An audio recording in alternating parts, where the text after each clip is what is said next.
Welcome everybody. We are going to discuss today about in-order tree traversal technique. So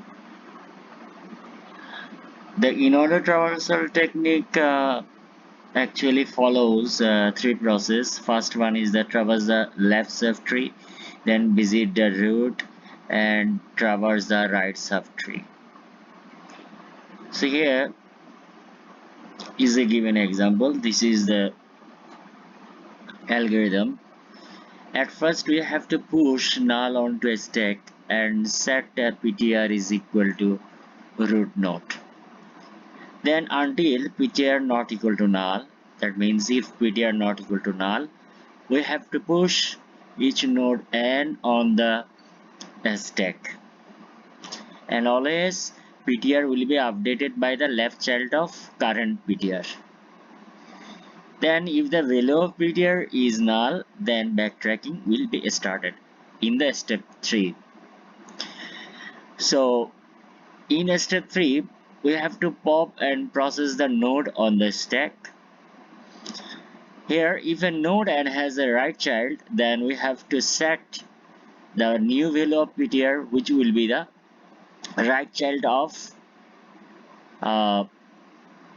PTR, and then return by step 2. If PTR equal to null, that time again we have to return, and the top value of stack equal to null, then we have to exit. That means if PTR equal to null, and at a time if the top value of stack is equal to null, we have to exit from the program.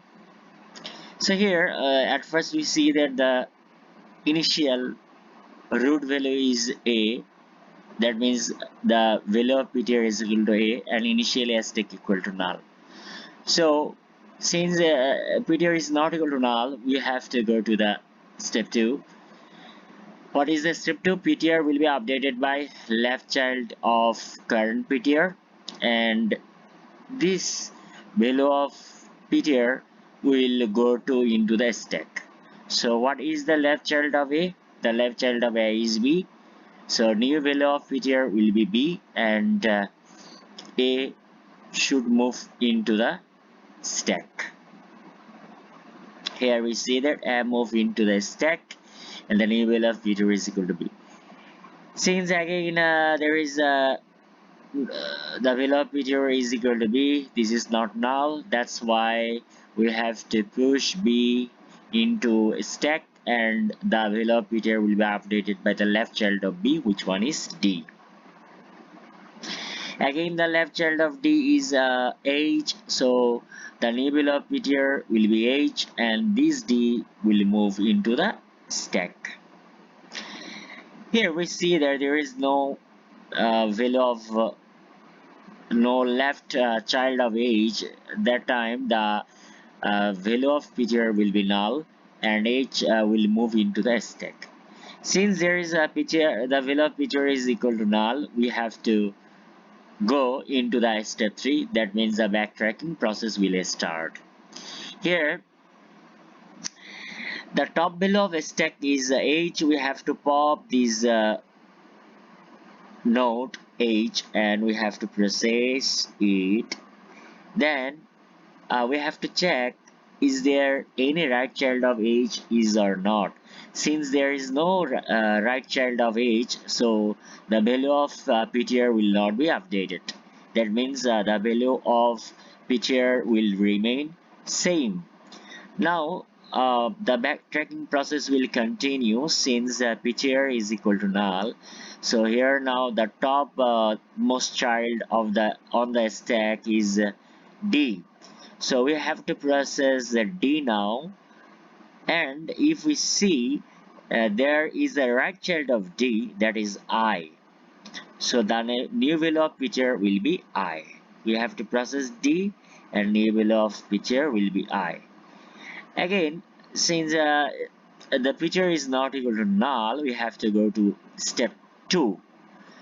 Here in the step 2, since PTR, there is a value of PTR, that means we have to push the value of PTR into a stack, and the new value of PTR will be updated by the left child of this ptr. So left child of I is equal to k.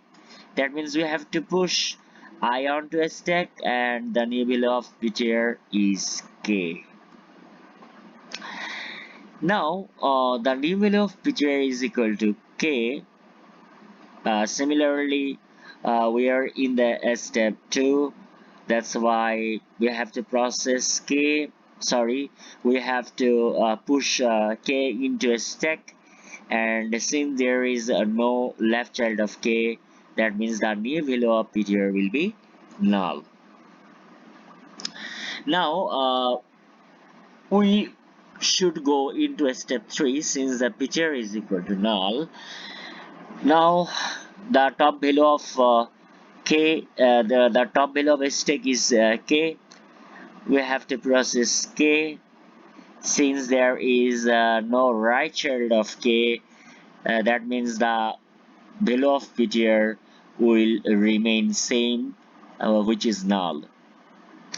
Now the topmost value of a stack is I. We have to process I, and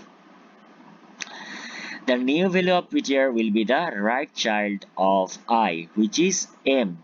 Since the value of ptr is not equal to null, we have to go to into the step 2. In the step 2, we see the value of ptr is not equal to null. That means the value of ptr m will move into a stack, and since there is no left value of ptr m, that means the new ptr value will be null.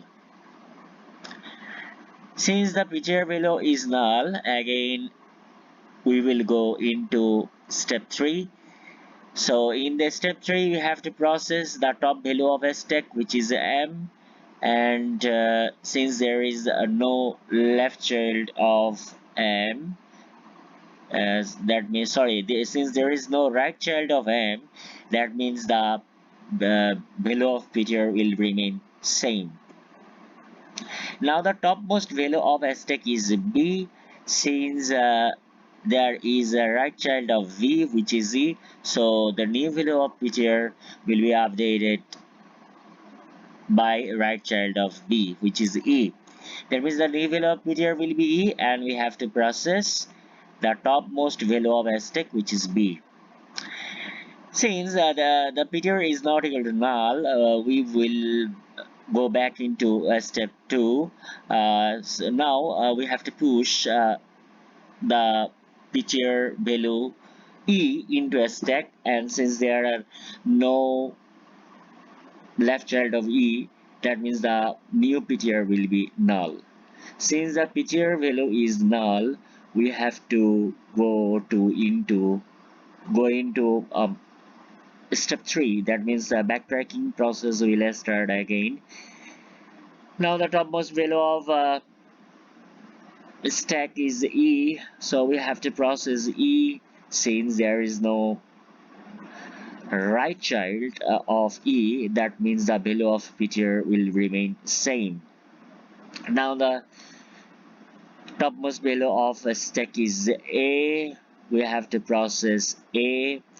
Since there is a right child of a, which is c, so new value of ptr will be c. Now we will go back into step 2. Since the value of ptr is not equal to null, there is a value of ptr which is c.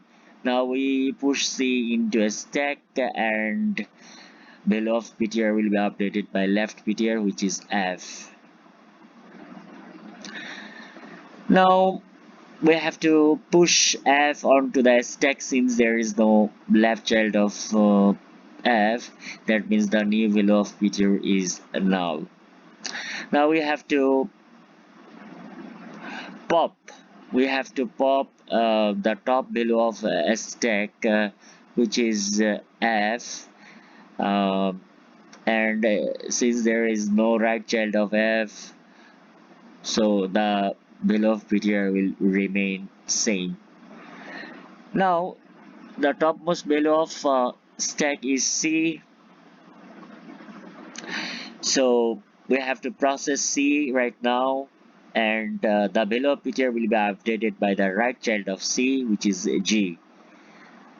Now we push G onto the stack, and the below of picture will be updated by left child of G, which is J. Since picture is not equal to null, we have ptr is not equal to null. That means we are in the step 2. So now ptr j will push onto a stack, and the new value of ptr will be null, since there are no left child of j actually. Now backtracking process will be started because the ptr value is null here. So the topmost value of j is topmost value of a stack is j. We have to process j right now, and since there are no right child of j actually, so the value of ptr will remain same into null. Now the topmost value of a stack is g. We have to process g since there are no right child of G, the value of ptr will remain same. Since we see that the ptr is equal to null here and stack is equal to also null here, so if the ptr is equal to null and stack is equal to null, the traversing process is stopped, and the sorry here it will be in order.